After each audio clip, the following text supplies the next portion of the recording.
Every professional's business work only and only through word of mouth. I started liking it with all its odds and evens and traffic and whatever small boxes. We come from Gujarat, the spaces are bigger. But then working here in Mumbai in professional environment is great. And this city offers you a lot. It takes away a lot from you in beginning. It makes you struggle. It's a set-in of India. Over the span of 20 years where you have been in this business, how do you think that the scenarios regarding Vastu Shastra and the other beliefs regarding the alignment of the house has changed? Or has it gone more towards inclination in those areas? So there was a phase, Vastu fearing phase, when I'm talking of pre-COVID era. Yeah. Post-COVID, it has become more scientific and sensible approach of even clients. When we talk of India, is a different topology everywhere. Yeah. You have desert, Yeah. you have dry, you have plateau, you have coastal, you have ice, snow everywhere. So depending on what segment you are working on, like if you go to Switzerland, you can incorporate that in Kashmir. Somebody asks you to do that in Rajasthan, you'll miserably fail. Yeah, definitely. Yeah. Sloping roofs can't go in Rajasthan. When people travel across and they want to make a Spanish villa in Mumbai, it doesn't go well. The new generation is very impatient about it. They would like it for 1 year, then they will switch to another, they'll switch to third, then they'll switch Definitely. to fourth. So it will take few years for to identify. Even today, after 20 years, I don't know which is my style.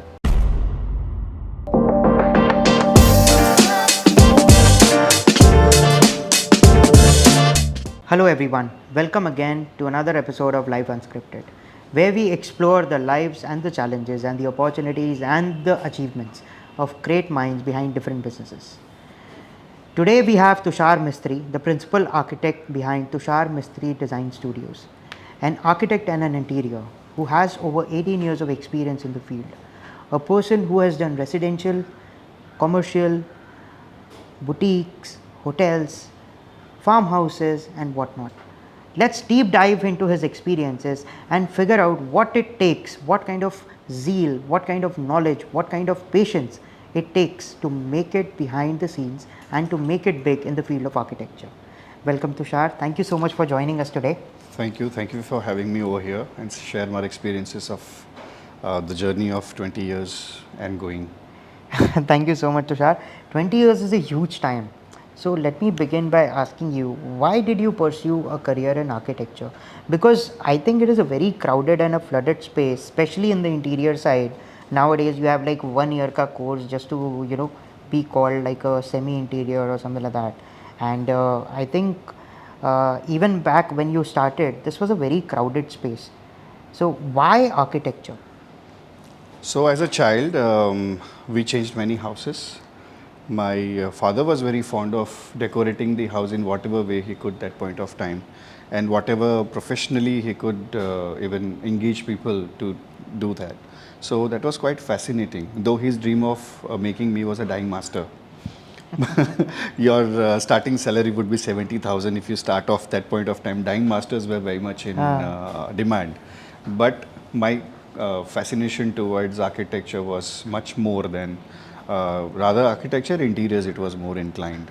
And I was good at sketches, good at imaginations, good at perspectives. So that's where I landed. I was sure that yes, I want to opt for this particular field right from my childhood. So you hail from Surat, which is in Gujarat, and you moved to Bombay. Why did you shift? Because I think Gujarat has a very vibrant architecture community. So vibrant community, architecture community. That point of time, even the hub of architecture was MS University and SEPT, from which I actually passed out from. But there was an exchange program between SEPT and Sydney School of Architecture. That's where I completed my masters, and I wanted to do a crash course of so-called that 1 year, 2 year diploma in interiors. So I landed in Mumbai after completing my masters. And then once you stay here for 2 years, the city never lets you go. I find it more professional. There were a lot of challenges. I was in actually ocean where I was a small fish which just landed from a river. But it grew on me. I grew on the city. I started liking it with all its odds and evens and traffic and whatever small boxes. We come from Gujarat, the spaces are bigger. But then working here in Mumbai in professional environment is great, and this city offers you a lot. It takes away a lot from you in beginning. It makes you struggle. It's a set-in of India. where it gives you struggle at the start, but once you are ready to take challenges and move and maneuver through all the challenges that comes to you, it offers you a lot also. Today we are sitting conversating after 20 years. It took 20 years to reach where I am right now, but the journey have been wonderful. So when you talk about the struggle, I mean, let's go back 20 years when you started. Can you talk a little bit about how you started? What were the first steps you took as an architect, and how did you begin building the brand Tushar Mistry Design Studios? So I got very good mentors in the roadmap that we had. I had journey and maneuvered through. So even after being gold medalist in across the academics that I had, the first ever assignment that I got was to measure NMMC toilets. That is Navi Mumbai because we were developing that stretch where right now Navi Mumbai Municipal Corporation offices. So leaving aside the tag that you have that okay fine, I am academically so good, but start from scratch, because what you learn there and what you actually start executing is totally, there are two Definitely, different I think fields. it's true for almost all Yeah. fields in engineering and It science. makes your base strong, but what you learn is different. I mean, the environment is totally different. A square plus b square is not ab square here. It is totally different equations that you go through. So, uh, luckily, I got good mentors across my journey and big banners to work with and different projects and versatile banners where everything was there. So today, if you ask me, I could design everything, and I'm able to excel in all segments of architecture interiors because of the reason that my mentors were versatile and that percolated in me, and that's how today wherever I have reached, it's all the knowledge, the challenges that they gave us uh, worked out very well through. So like when I am building Entera at the moment, and when we launch a new product, I always think about my first client, like because that was a guy who trusted me as being the first client. He knew he was the first client, and he still trusted the product, and he's still there with us, and he's apparently a paying client as well. So let's go back again, and I really want to know how difficult was it for you to gain that first set of clients when you started your own studio, and how did you actually manage to get those clients? So I think this will be very insightful for all our listeners, because I think everybody is stuck in taking that first step. ठीक है, studio तो बना लिया, now the client needs to come and we are pitching to whoever we find.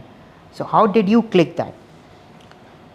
Again, working with big banners, it gives you a little bit of limelight and presence in the field. And Mumbai market per se is very close knitly. It's a small market, though it's a big market, but people know each other through word of mouth. So the first job when I got, it was actually back in my hometown. We were building a bungalow. So that was the first opportunity when I left Reza Kabul. Uh, but then people started knowing about it because you have done some good work there. So that follows with you. So they started connecting with us and they started giving references to. So our business probably, I think every professional's business work only and only through word of mouth. Social media or PR, they work in backdrop to make you more visible. But what works and what worked was word of mouth. So slowly, steadily, people started knowing that I've started on my own. So till today, we don't have a marketing agency, but it's all through the good work that you have done in past has paid you off now. So while building your brand further, let's take the memory lane and go 10 years ahead from where you started. How did you build your team? What kind of people were you looking at? Were you looking at building a very bloated and very heavy team, or keep it very narrow, or was it very subjective depending on the projects you got? So as in how we excelled, we went to the journey, the needs started coming up. Okay, then we needed a design coordinator. Then we needed someone who could manage the bridge between clients, between the sites. So we had our own PMC. Then at one point of time, even that started failing because of QC was not there. Quality control, yeah. yeah, For the abbreviation, QC is quality control. QC is Yeah. quality control. So we started with exterior QC so that we don't get biased and give a good product. And then when it started reporting to the lower management, again problem started. So then we had to take a call that okay, this people will directly report us. So then the 3D visualizers and then social media, PR, all of that started coming in. So they started joining in. So it is always when you require few things and it comes to the level that now I cannot manage it on your own. So then you start appointing people. So it is need at that point of time. Still today we keep analyzing and we keep studying our structure, introspect that okay, where are we going wrong or where are we going right, and what it needs to be appointed as a consultancy from exterior. So we start putting those on boards, and then we can run functionally. Alone you can't do anything. You need a good team. You need to build a support system, vendors, which vendors are good, which vendors are bad. So you have to start, getting into the each and every aspect, and then you build a team. So that takes time, and it takes time whenever it is in the journey. Necessity makes you do that. I totally get that. Now, let's also talk a bit about the construction site. So, when you are at a construction site, a building is being built up. There are a lot many things that can go wrong. The machines may fail, the laborers may not come. You might have some kind of shortage of any kind of raw material, call it water or anything. So, do you have any instances to share with us wherein you were on a very strict timelines and at the same time something went wrong, but you still came out stronger? And how did you do it?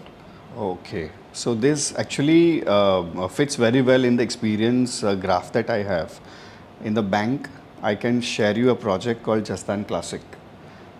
We had to complete that project in 60 days. We had to start with scratch to foundation to the small pin to be put there. Suddenly, there is 3 day strike of water tankers.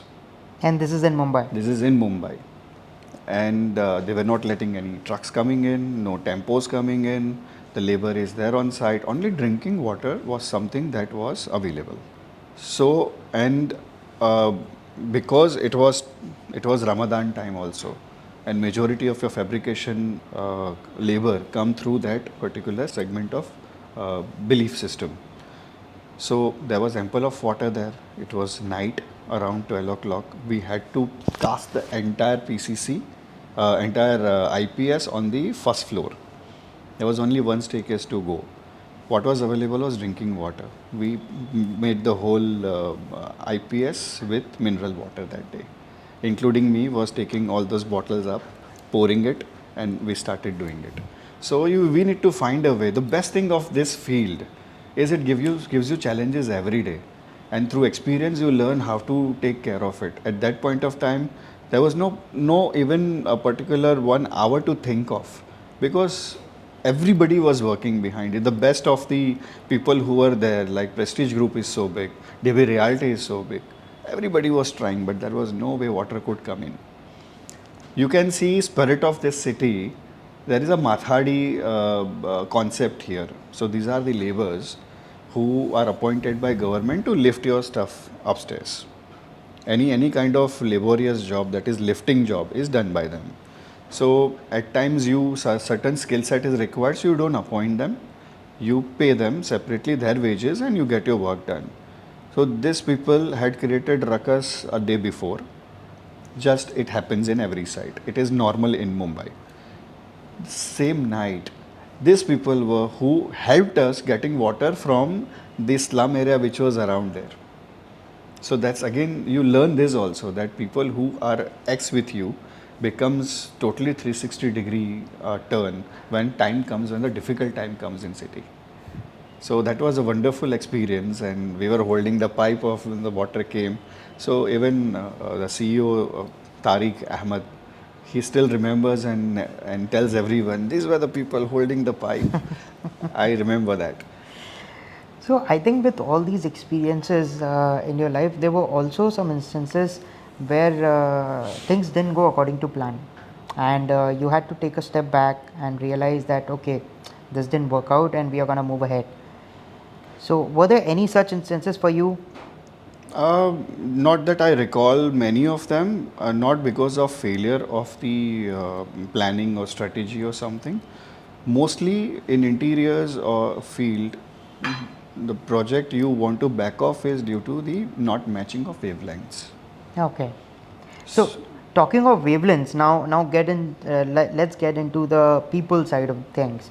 So when you build a house, I mean it's like the most one of the most important things and the closest thing that a person can have in his life, because he's gonna spend the maximum amount of time of his life, of his living, breathing life in that house. So how difficult do you find it to align your thoughts in terms of design with all the vastus and all kind of thoughts and beliefs that people have, and also align their needs and create something very beautiful? So residential sector is the most difficult one. We can build five-star hotel very quickly, but we have to actually get into psychology of that particular person who's going to dwell in it. So understanding the needs, matching the vibes of the whole family. I always tell them that is 50-50% partnership. We will have to be on one platform. There will be agreements, disagreements. So screening, we take a process of screening. We sit with every member of the family separate, understand the needs, understand what is the equation between the family, who needs to be pleased more, who needs to be balanced out, where this will go cross, how will you balance, because you become a mediator. You're arbitrator in design also at that point of time. But we go for 2-3 screenings and then we tell them that okay, our wavelengths are not matching, we will not go through the whole journey, because it is going to be a journey of lifetime. When you make a house, it is not 1 year AMC. They'll call you even after 5 years कि मेरा ये बंद हो गया, मुझे ये लगाना है, मुझे ये स्क्रू ढीला हो गया. We become part of the family. Yeah. So picking and choosing a family, an extended family, is what you choose when you do residential architecture or interiors. Lot of emotions are inculcated because there is no return. What is the return is the emotion that you go back and get it. So after 2 proposals, we always say that okay, now we go through. We are ready to venture with you and fight with you, get into all kind of arguments and pleasing you, and we come into at one platform. But if it doesn't go, then we always with folded hands say that either you are wrong or I am wrong, or this project is not right for two of us. So it's a win-win situation in that regard as well. No point of stretching it too long, even if it is lucrative fees or something, because it will not go anywhere and it will get you a bad name. I totally agree with it. Yeah. Again, we do a lot of customer experience centers and show apartments for developers across. So when you want to do a residence for that same person who is very thorough and signing and fut taking decisions, and It would become slow. It becomes 360 degrees slow. So as I mentioned about belief systems, how with over the span of 20 years where you have been in this business, how do you think that the scenarios regarding Vastu Shastra and the other beliefs regarding the alignment of the house has changed, or has it gone more towards inclination in those areas? So there was a phase when there was a Vastu fearing phase. Acha. In between, when I'm talking of pre-COVID era. Yeah. Post-COVID, it has become more scientific and sensible approach of even clients. They have started understanding astrology also as a science. They have started understanding Vastu also as science. So it becomes a little bit more easier for us to convince if there are certain Vastu tips are not taken care of, because now there is no fear. There is more of a energy balancing and light and ventilation balancing. It's about science. So that has really eased out our life. And it's not any belief system like people following Islam or Christianity. Because there is a science behind it, they are ready to accept the facts of the scientific approach towards it. So it's not something that we are designing something for Muslims and they will not incorporate Vastu in it. Whether it is not, if it is scientific and logical explanations towards it, sleeping in east or south direction, so it is all scientific. It is nothing to do with religion. So that acceptance has come, and we also try to follow as much as possible because it's sensible. Okay. So as you mentioned that in residential projects, it's very difficult to find a win-win situation at times.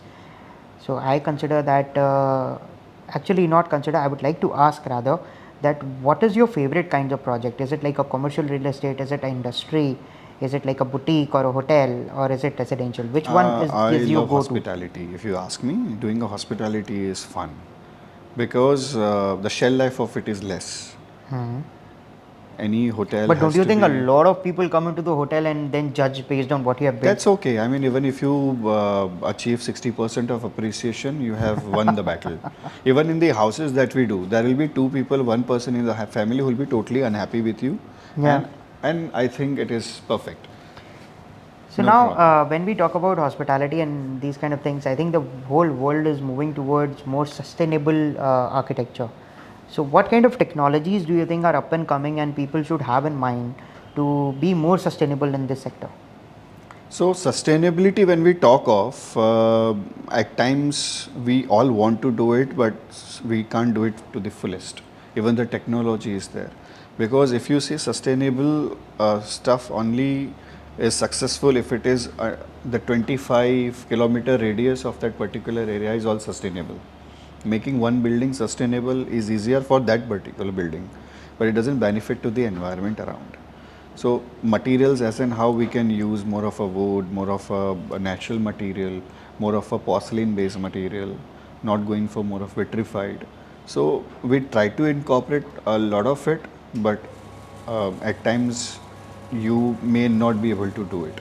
We all talk about sustainability. It is a very nice topic and hot topic to talk about it, but I think very few can follow it to the fullest. Not I have been able to follow it to the fullest. So again, let's build on the whole technology wala factor here. When people travel, so when you go abroad or you go to different cities, you find different kind of architectures, like imperial architecture or maybe like any kind of architecture. You might even like a resort for that sake. And then you come back, and when these people speak to you regarding those new methodologies or new kind of style they just saw and clicked a picture of, because of the smartphones, everything has become more handy, and the internet, of course.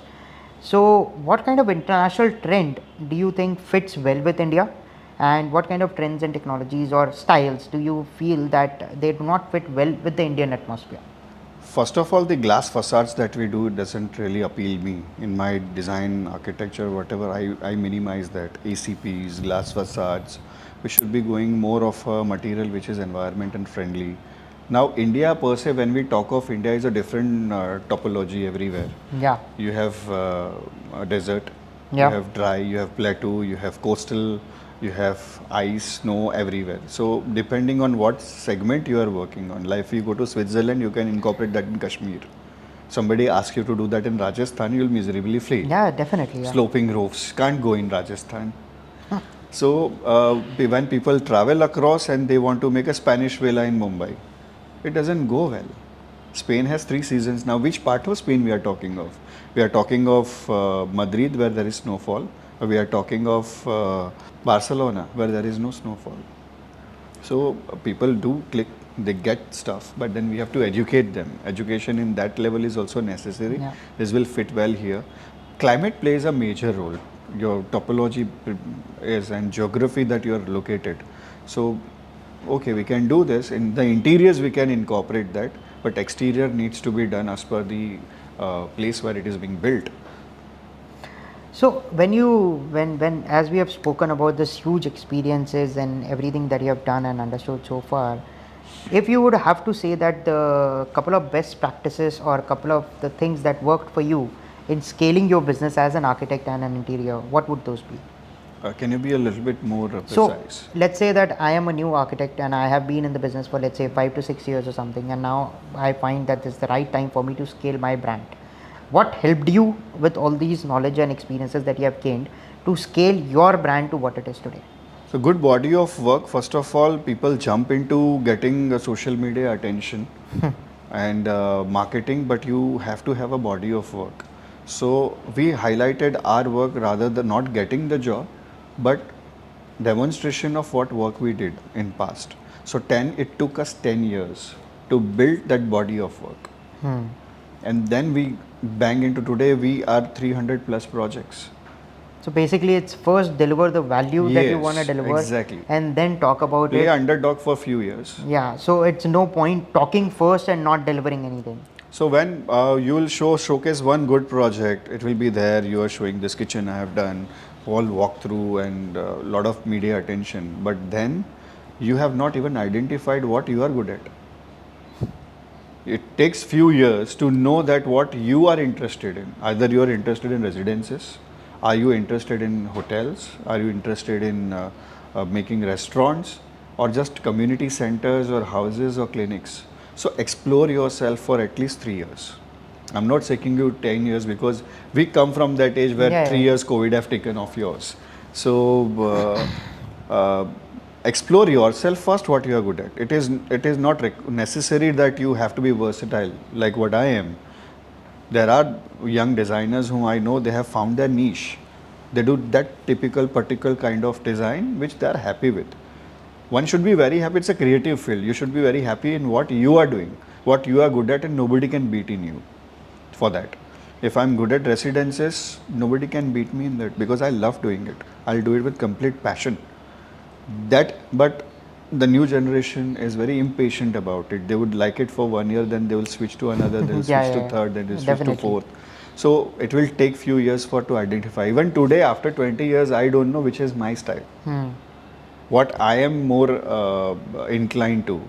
But what I have found my solace that if I am making a house of mine, I would go very minimalistic. But that's not the thing that I would stick to. Then I will start putting colors also in it. So even that is good, no, in a way that you challenge yourself every time. Definitely, definitely. Thank you so much, Tushar. I think it was great learning more about what works, what doesn't work. At the same time, I think it was even better to understand that shit's gonna go south, and you gotta take what you have available and get through those challenges. Especially the ones. This is the first time I'm hearing about mineral water being used for a casting, and that is something which I'm gonna take away from here. Because in my constructions also we have times when we are short of water or when we are short of raw materials. So I think we also understood the value of thinking out of the box when you actually face something which is turbulent. And all in all, that experience counts. The value what you deliver counts first, and then comes all your marketing facade and whatever you want to build. So do your thing, get out, deliver what you want to deliver, and then take it with the step value, and then you can talk about it. You can definitely show what you're good at. Thank you so much, Tushar. Thank you so much for Thank you. the Thank you for insights. having me here. Stay tuned, guys, for more on Life Unscripted, where we explore the challenges and the lives of great entrepreneurs. Thank you.